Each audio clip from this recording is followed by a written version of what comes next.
अस्सलाम वालेकुम। की हाल चाल है वीरो? उम्मीद करते सब खैरियत नाल ही होण दे।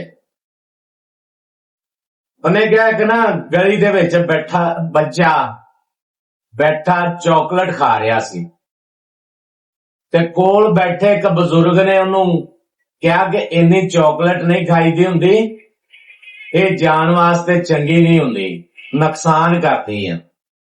ते बच्चे ने अगों जवाब दिता, उन्हें कहा जी कि मेरा दादा 105 साल दा सीगा ते बजुर्ग ने अगों कहा कि वो भी चॉकलेट शौक नाल खांदा सी ते बच्चे ने अगों जवाब दिता नहीं अखे वो अपने काम नाल काम रखदा सी।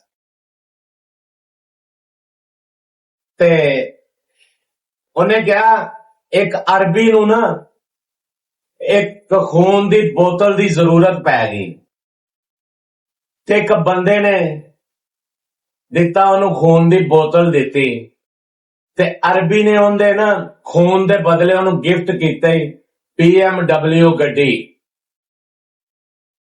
ते बंदा बड़ा खुश होया भी मैनू इन्हें गिफ्ट दिता।